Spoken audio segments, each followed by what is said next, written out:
Micro finance కేసులో singer మంగ్లీకి big shock తగిలింది. Singer Mangli పైన కేసు నమోదు చేయాలని కోర్టును ఆశ్రయించబోతున్నాడు అడ్వకేట్ సుబ్బారావు. బాధితుల తరపున పోరాటం ఆగదంటున్నాడు అడ్వకేట్ సుబ్బు. ఇక సీఎం రేవంత్ అపాయింట్మెంట్ కోసం ప్రయత్నిస్తున్నామంటున్నాడు అడ్వకేట్ సుబ్బారావు. నిందితులకి సీఎం అపాయింట్మెంట్ దొరుకుతుంది, కానీ బాధితులకి అవకాశం దొరకడం లేదని చెప్పి అడ్వకేట్ అంటున్నారు. మైక్రో ఫైనాన్స్ కేసులో మధు బెయిల్ రిజెక్ట్ అయింది. అయితే బెయిల్ రిజెక్ట్ చేసినటువంటి ఎకనామిక్స్ అఫెన్స్ కోర్టు మంగ్లీపై జనసేన నేత సంపత్ నాయక్ కూడా మండిపడుతున్నారు. బాధితులకి అండగా ఉంటామని మంగ్లీ బెంగళూరులో ఉంది అని చెప్పి సంపత్ అంటున్నారు. ఇప్పటివరకు బాధితుల తరపున ఎందుకు మాట్లాడలేదు అని చెప్పి క్వశ్చన్ చేస్తున్నారు. బాధితులు చనిపోతున్నా మంగ్లీకి ఎందుకు సైలెంట్ గా ఉంది అని సంపత్ నాయక్ అంటున్నారు. సో ప్రజెంట్ సుబ్బారావు మాట్లాడుతున్న మాట ఏంటంటే సీఎం దగ్గర నిందితులకి తప్పు చేసిన వాళ్ళకి అపాయింట్మెంట్ దొరుకుతుంది, కానీ బాధితులకు మాత్రం అపాయింట్మెంట్ దొరకడం లేదు. మంగ్లీ పైన కేసు నమోదు చేయమని కోర్టును ఆశ్రయిస్తానంటూ అని చెప్తున్నారు. ఇక Ramavath Madhu A1 government Ramavath Madhu arrest చేయడం మనకు తెలిసిందే. అయితే ఆ అరెస్ట్ చేసిన తర్వాత బెయిల్ పిటిషన్ పైన ఎకనామిక్ అఫెన్స్ వింగ్ అధికారులు అరెస్ట్ చేశారు. కోర్టు కూడా బెయిల్ ఇవ్వడానికి నిరాకరించింది. దీంతో మధు ఇంకా జైల్లోనే ఉన్నాడు. నిందితులంతా అరెస్ట్ అయ్యారు. A1 government Ramavath Madhu arrest అయ్యాడు. అండ్ భరత్ చౌహాన్, శైలేష్ చౌహాన్ అందరిపైన కూడా 1-2 సార్లు పోలీసులు విచారించినట్టుగానో వాళ్ళ అకౌంట్లు పరిశీలించినట్టుగానో చర్చ జరుగుతోంది. ఇక A4 గవర్నమెంట్ శివ మంగ్లీపై ఇటువంటి చర్చల్లో ఇప్పటివరకు అటు సుబ్బారావు ఇచ్చినటువంటి ఫిర్యాదు మేరకి ఆ తర్వాత హేమాకాంత్ రెడ్డి కూడా అరెస్ట్ అయ్యారు. అంటే తప్పు చేసినటువంటి డైరెక్ట్ డబ్బులు వసూలు చేసిన బ్యాచ్ అంతా అరెస్ట్ అయ్యి జైల్లోనే ఉంది. డైరెక్ట్ బ్యాచ్ అంతా కూడా డబ్బులు వసూలు చేసిన బ్యాచ్ అంతా జైల్లోనే ఉంది.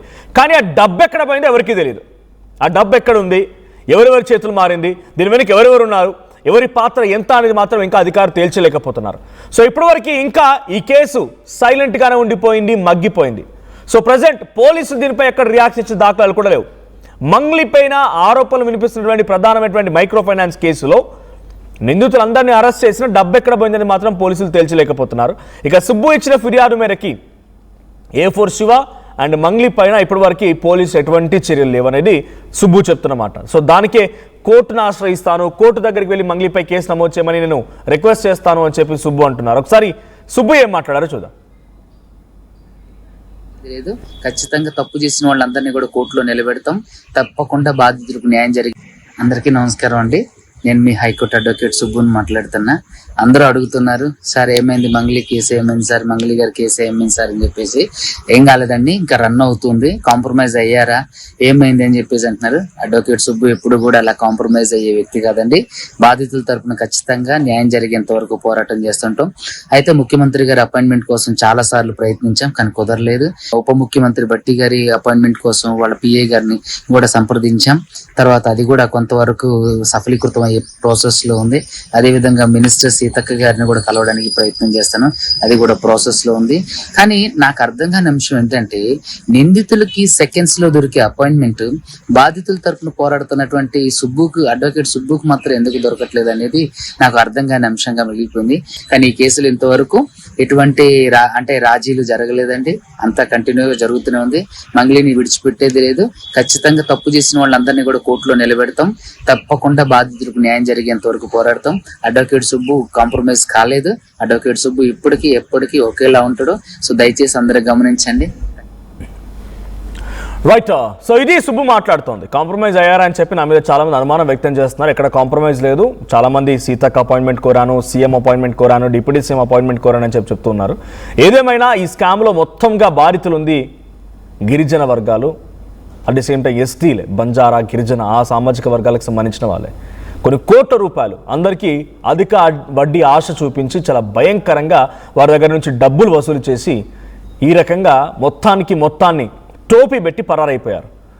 అసలు ఏం జరిగిందో తెలియదు, ఆ డబ్బు ఎక్కడికి పోయిందో తెలియదు. దీని వెనుక కేవలం మధు ఉన్నాడా, మధు ఇంకెవరికైనా ఈ డబ్బులు పంపించాడా? ఆ మధ్య ఏదో మంగ్లీ అకౌంట్కి కూడా డబ్బులు ట్రాన్స్ఫర్ అయ్యాయి, మంగ్లీ తమ్ముడి అకౌంట్కి డబ్బులు ట్రాన్స్ఫర్ అయ్యే రకం కూడా చర్చ జరిగింది. మరి ఇవన్నీ బయట పెట్టాల్సిన పోలీసులే సైలెంట్గా ఆ బంజారాల్ని, ఆ గిరిజనులందరినీ కూడా చోద్యం చూస్తున్నట్టుగా చూస్తున్నారు. ఇంత పెద్ద ఒక భారీ కుంభకోణం, కొన్ని వందల కోట్లు అని చెప్పి సాక్షాత్ RTV లైవ్ డిబేట్లోనే చాలామంది బాధితులు పార్టిసిపేట్ చేసి చెప్పిన పరిస్థితి ఆ గ్రామాలకు సంబంధించి. సో ఇంత పెద్ద మొత్తంలో జరిగిన ఎకనామిక్ అఫెన్స్ వింగ్ ఇప్పటివరకు ₹1 కూడా బయట తీసుకురాలేకపోయిందా? ఇదే క్వశ్చన్స్ ఇప్పుడు రేజ్ అవుతూ ఉన్నాయి. మా ప్రతినిధి క్రైమ్ శ్రేణి రిపోర్టర్ ఇనారెడ్డి సిద్ధంగా ఉన్నారు. ఇనారెడ్డి, ఏంటి మంగ్లీ ఆరోపణలు ఎదుర్కొన్నటువంటి మైక్రో ఫైనాన్స్ కేసులో ఇప్పుడు అడ్వకేట్ సుబ్బు కోర్టును ఆశ్రయించబోతూ ఉన్నారు. So economic wing offence wing ఇప్పటికే ఎవరైతే డైరెక్ట్గా ఈ డబ్బులు వసూలు చేసిన బ్యాచ్ ఉందో దాంట్లో హిమాకాంత్ రెడ్డి కానీ, మధువే కానీ, ఇంకొక శివకుమారే కానీ అందరినీ కూడా అదుపులోకి తీసుకున్నారు పోలీసులు, రిమాండ్కి తరలించారు, విచారిస్తున్నారు, అన్నీ జరుగుతూనే ఉన్నాయి. కానీ ఇప్పటివరకు ఒక్క రూపాయికి సంబంధించిన విషయం కూడా బయటకు రాలేదు. దీంట్లో ఆరోపణలు ఎదుర్కొంటూ సుబ్బు ఇచ్చిన కంప్లైంట్ ఆధారితంగా ఎఫ్ఐఆర్ నమోదు చేసిన నేపథ్యంలో A4, A5గా మంగ్లీ అండ్ మంగ్లీ తమ్ముడు కూడా ఉన్నారు. సో ఇప్పుడు వాళ్ళపై ఎటువంటి చర్యలు ఉండబోతున్నాయి, ఏమైనా అప్డేట్ ఉందా ఈ కేసు పైన ఇంకా?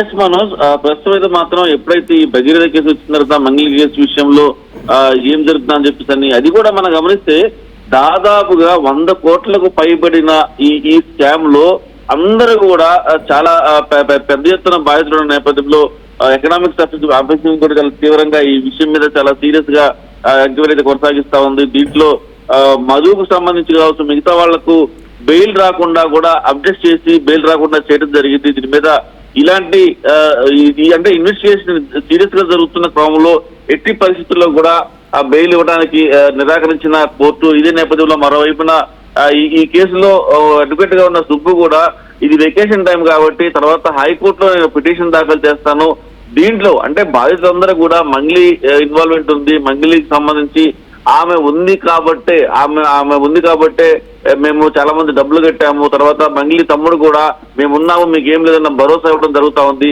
ఇదే కాకుండా చాలా నాటకీయ పరిణామాల మధ్య ఎంతప్పటికీ ఆ సుబ్బు మీద ఆరోపణలు చేస్తుంది కానీ బాధితుల తరఫున నిలబడతాను, బాధితులు నాకు ఇంపార్టెంట్, నా జాతి అని చెప్పేసి చెప్పుకున్న మంగ్లీ ఇప్పుడు కూడా వాళ్ళు కలిసే ప్రయత్నం చేయలేదు.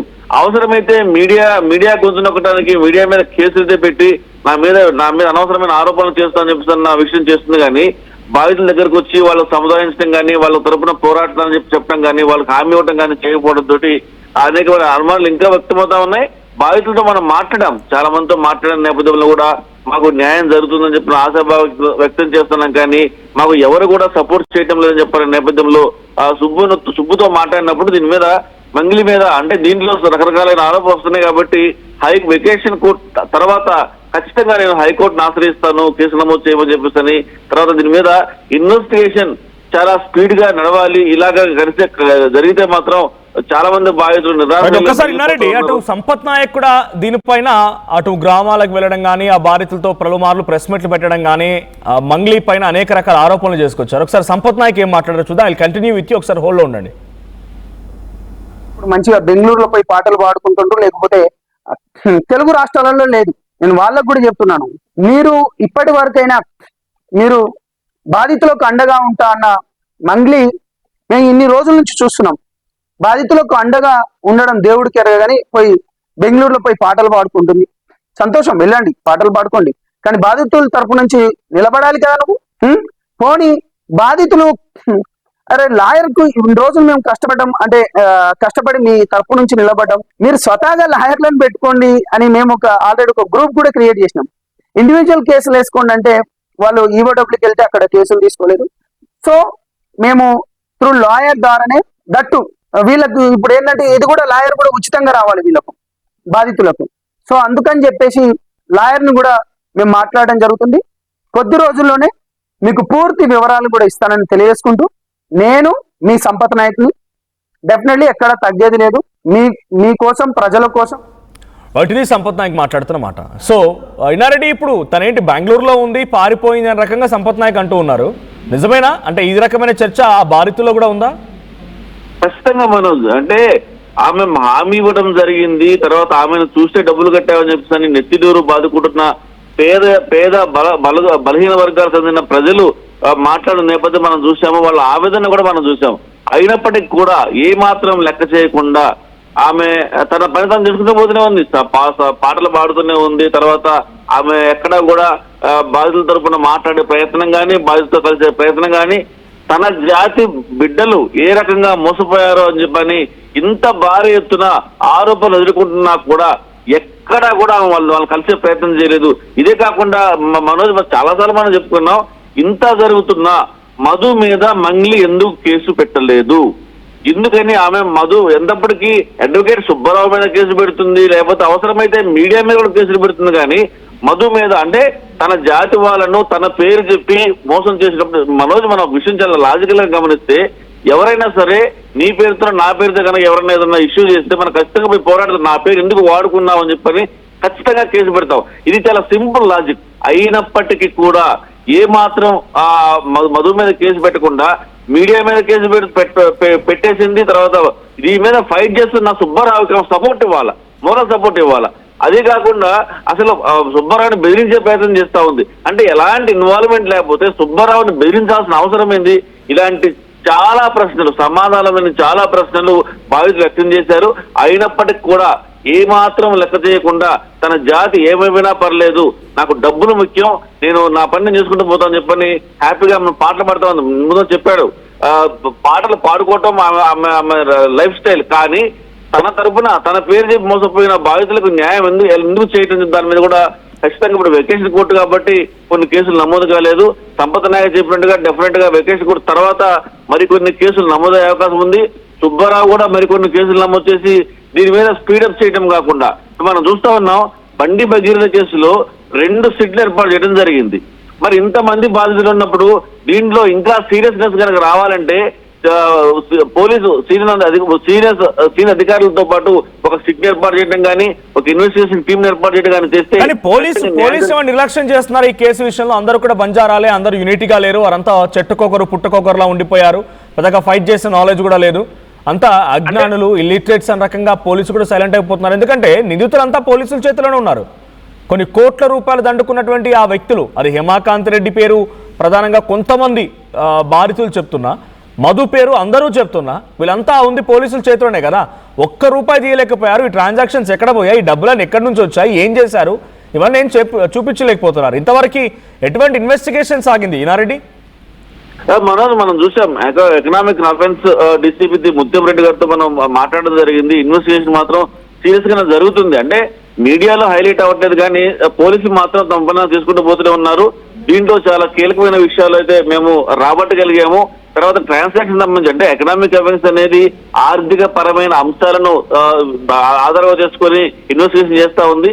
ఆ ఆర్థికపరమైన అంశాలలో ఈ డబ్బులు ఎక్కడి నుంచి వచ్చాయి, ఎవరు తీసుకెళ్లారు, ఎవరు ఇన్వెస్ట్ చేశారు, ఎక్కడ ఇన్వెస్ట్ చేశారు, దాని మీద చాలా కీలకమైన దర్యాప్తు అనేది కొనసాగుతా ఉంది. ఖచ్చితంగా మేము త్వరలో ఆ విషయాన్ని మేము పబ్లిక్ లోకి తీసుకొస్తామని చెప్పని కూడా ఎకనామిక్స్ అఫెన్స్ చెప్తా ఉంది. అంటే సైబరాబాద్ ఎకనామిక్ అఫెన్స్ వింగ్ లో నమోదైన కేసుల నేపథ్యంలో వాళ్ళు సీరియస్ గా ఇన్వెస్టిగేషన్ కొనసాగుతా ఉంది. కానీ ఆ తర్వాత మిగతా ఎక్కడైతే జిల్లాల్లో నమోదైన కేసులు కావచ్చు, తర్వాత మిగతా ప్రాంతాల్లో నమోదైన కేసుల విషయంలో ఖచ్చితంగా ఇన్వెస్టిగేషన్ అంత స్పీడ్ గా నడవట్లేదని తెలుస్తా ఉంది. ఖచ్చితంగా దీని మీద డీజీపీ సివి ఆనంద్ గారు ఇన్వాల్వ్ అయి జిల్లాల్లో కావచ్చు, తర్వాత ఇక్కడ హైదరాబాద్ లో కావచ్చు, తర్వాత ఎకనామిక్ సర్వీసింగ్ లో కావచ్చు, ఓవరాల్ గా ఈ 100 కోట్ల స్కామ్ లో ఇన్వాల్వ్ అయిన ప్రతి ఒక్కరిని విచారణ చేయాలి. దాని మీద స్పీడప్ చేయడానికి ఒక కమిటీని వేయటమే కాకుండా ఒక దాని మీద దర్యాప్తు కనుక చేసి వాళ్ళకి న్యాయం చేయగలిగితే, ఎందుకంటే దీంట్లో మనం ఎకనామిక్ అఫెక్సింగ్ చెప్తున్న సమాచారం ప్రకారం బినామీల పేర్లతో వీళ్ళు భూములు కొన్నారు. దాదాపుగా అది కూడా కొన్ని కోట్ల రూపాయల ప్రాపర్టీ ఉంటుంది. దాన్ని కనుక సీజ్ చేసి అఫీషియల్ గా కనుక పబ్లిక్ కి ఇవ్వగలిగితే చాలా వరకు పబ్లిక్ సేవ్ అయ్యే అవకాశం ఉందన్న విషయాన్ని కూడా మనం ఎకనామిక్ అఫెక్సింగ్ ముత్యం రెడ్డితో మాట్లాడినప్పుడు ఆయన మనకు స్పష్టం చేయడం జరుగుతూ ఉంది. ఏదైనప్పటికీ దీని మీద వెకేషన్ కోర్టు తర్వాత జరిగే పరిణామాలు చాలా తీవ్రంగా ఉంటాయి. దీని మీద డీజీపీ గారు కూడా సీరియస్ గా స్పందించే అవకాశం ఉంది. మరి సుబ్బారావు కూడా నేను ముఖ్యమంత్రి గారిని కలుస్తాను, దీని మీద పూర్తి స్థాయిలో న్యాయం జరగాలంటే మాత్రం ఖచ్చితంగా కొన్ని కేసులు నమోదు చేయాల్సిన అవసరం ఉంది. కొంతమంది తన మీద అసత్యారోపణలు చేస్తా ఉన్నారు. అంటే సుబ్బారావు అమ్ముడు పోయాడని చెప్పని, సుబ్బారావు ఎట్టి పరిస్థితి అమ్ముడు పోయేది లేదు, నేను పేదల తరపున పోరాడతానని చెప్పేసి ఒకవైపు చెప్తున్న పరిస్థితి చూస్తా ఉన్నాం. ఏదైనప్పటికీ వెకేషన్ తర్వాత చాలా విషయాలు బయటకు వచ్చే అవకాశం ఉంది. మరి ఇప్పుడు నన్ను ఎవరు పట్టించుకోవట్లేదు మీడియా అని చెప్పేసి మంగళి ఏమైతే అనుకుంటుందో, మీడియా ఎప్పుడు నిద్రపోదు, ఖచ్చితంగా ప్రజల తరపున పోరాటానికి సిద్ధంగా ఉంటుందని చెప్పి మనం చెప్పుకోవచ్చు. ప్రధానంగా చూస్తే ఈ విషయంలో ఇంతవరకు కూడా ఆమె స్పందన లేదు. బాధితుల తరఫున ఆమె ఇంతవరకు కూడా ఒక చిన్న వర్డ్ మాట్లాడటం కానీ వాళ్ళని కలవడం కానీ చేయకపోవడం తోటి ఫ్యూచర్ లో జరగబోయే పరిణామాలు మాత్రం ఖచ్చితంగా మంగళికి ఎదురుదెబ్బ తగిలే అవకాశం మాత్రం చాలా స్పష్టంగా కనిపిస్తా ఉంది. Manoj, right, thank you Nareddy. So మొత్తంగా మంగళి ఆరోపణలు ఎదుర్కొన్న మైక్రో ఫైనాన్స్ కేసులో బాధితులు ఇంకా బాధితులుగానే ఉండిపోయారు. అంటే తక్షణమే ఇప్పటికిప్పుడు ఉన్న పలంగా న్యాయం జరిగింది వాళ్ళకని మనం కోరుకోలేం. కానీ అందరూ బంజారాలు, చాలా గిరిజన ప్రాంతాలకు సంబంధించిన వాళ్ళు, చాలా అట్టడుగు చిన్న చిన్న తండాలకు సంబంధించిన వాళ్ళంతా కూడా. సో వాళ్ళ దగ్గర నుంచి రూపాయి పోగు చేసుకొని ఉన్న భూమి అమ్మేసుకొని మెల్లో ఉన్నటువంటి పుస్తలు సైతం తాకట్టు పెట్టి డబ్బులు తీసుకొచ్చి వీళ్ళందరికీ ఇస్తే వీళ్ళంతా వాటితోని ఎలా ఎక్కడ దాన్ని బట్టి ఇన్వెస్ట్ చేశారు, ఎలా వాటిని వినియోగించుకున్నారో తెలియదు. మంచి మంచి లగ్జరియస్ కార్లు, లగ్జరియస్ లైఫ్ లీడ్ చేసారంతా కూడా. ఆ మధు చేసే రీల్స్ చూస్తే పరేషన్ అవుతారు ఒక్కొక్కరు. దీంతో పాటు గతంలో కూడా చాలామంది బాధితులు ఆర్టీవీ స్టూడియోకి వచ్చి చెప్పినప్పుడు మంగ్లీకి 5 లక్షల రూపాయల డైమండ్ నెక్లెస్ తీసుకొని గిఫ్ట్ ఇవ్వడానికి బర్త్డే రోజున మధు అక్కడికి స్పాట్కి వెళ్ళాడు. అక్కడికి వెళ్ళగానే వన్స్ ఒకసారి అక్కడ ఏమంటారు పర్మిషన్ లేకుండా లిక్కర్ నడుస్తోంది, డ్రగ్స్ ఉందని చెప్పి అక్కడికి వెళ్ళి రైడ్ చేయడంతో ఇవ్వలేదంట. తర్వాత మళ్ళీ ట్రాన్సాక్షన్స్ ఉన్నాయన్నారు. ఏదేం జరిగినా మంగ్లీ ఆరోపణలు ఎదుర్కొంటున్న ఈ కేసులో తనే ఒక సెంటర్ ఆఫ్ అట్రాక్షన్గా ఉన్నారు కాబట్టి మరి దీనిపైన ఎకనామిక్ అఫెన్స్ వింగ్ పోలీసులు ఏం చేస్తారో చూడాలి. కొన్ని కామెంట్స్ కూడా వచ్చాయి. డిస్కో అంట, అరెస్ట్ మంగ్లీ అని కామెంట్ చేశారు. తర్వాత ×3 అంట. కుకట్పల్లిలో 300 crores, వరంగల్లో 50 lakhs స్కామ్ అయింది. 300 crores 16 షెల్ కంపెనీస్ పెట్టి ట్రాన్సాక్షన్ జరిగింది. అదే ఈడీ రైడ్ చేసింది. మరి ఆ ఇన్ఫర్మేషన్ మంగ్లీకి రిలేటెడ్ కాదనుకుంటాను, తెలుసా వేరే కామెంట్ అనుకుంటుంది. తర్వాత మంగ్లీ డేంజర్ లేడీ, అరెస్ట్ కర్కే పబ్లిక్కే పైసా వాపస్ కర్దేనా, ఇది ఇంకో కామెంట్ దుర్గారావు అంట. సో ఇంకా మంగ్లీని అరెస్ట్ చేయాలని ఎంతమంది కోరుకుంటున్నారు అన్నప్పుడు 90% అరెస్ట్ చేయాలి అని చెప్పి ఆర్టీవీ పోల్లో పార్టిసిపేట్ చేసినటువంటి ఒపీనియన్ చెప్తున్న పరిస్థితి కనబడుతోంది. బట్ నిజంగా తన ఆరోపణలు ఎదుర్కొన్న కేసులో తన ప్రమేయం ఏమీ లేదని చెప్పి పోలీసులు తేల్చేంత వరకు, తన ప్రమేయం ఉందని పోలీసులు తేల్చేంత వరకు తన ఆరోపణలు ఎదుర్కొంటున్న విధంగానే చూడాలి కానీ డైరెక్ట్గా తన ఇన్వాల్వ్మెంట్ ఉందన్నట్టుగా అటు బాధితులు కానీ మనకు ఎటువంటి ట్రాన్సాక్షన్స్ కూడా లేవు. సో కొంత ఉన్నాయి ట్రాన్సాక్షన్స్, 20 లక్షలు 30 లక్షలు అటు మంగ్లీ తమ్ముడి అకౌంట్లోకి మధు వేశాడు అని చెప్పి అని అంటున్నారు. మరి దేనికోసం అని చెప్పి మీడియా సమావేశంలో మంగ్లీ చెప్తున్న క్రమంలో అది ఏదో ఇల్లు కొనుక్కుంటానన్నాడు, నా ఇల్లు ఫ్లాట్ చూపించాడు, నా ఫ్లాట్ని వాడుకున్నాడు, అందుకే నేను డబ్బులు ఇచ్చానని చెప్పి డబ్బులు నాకు ఇచ్చాడు, మళ్ళీ నేను రివర్స్ ఇచ్చానని చెప్పి మంగ్లీ అంటున్నారు. ఏదేం జరిగినా కొన్ని కోట్ల వ్యవహారం, బాధితులంతా అమాయకపు జనం, గిరిజన బంజారా బిడ్డలు, కొంత బయటకు వచ్చి ఈ చట్టాలపైన న్యాయ వ్యవస్థలపైన అంతగా అవగాహన లేని వ్యక్తులు. వాళ్ళకి న్యాయం చేసేది ఎవరు, వాళ్ళ తరఫున ఎవరు న్యాయం చేస్తారో, వాళ్ళకి ఎవరు వారి డబ్బుని సొత్తుని తిరిగి అప్పచెప్తారో చూడాలి. పోలీసుల వ్యవస్థన, రాజకీయాల చూద్దాం ఏం జరిగిందో. సో మీరేమనుకుంటున్నారు, దీంట్లో నిజంగానే ఆ బాధితులకు న్యాయం జరుగుతుంది అనుకుంటున్నారా? అసలైన సూత్రధారి పాత్రధారి ఎవరు అని మీరు అనుకుంటున్నారు? కామెంట్ చేయండి.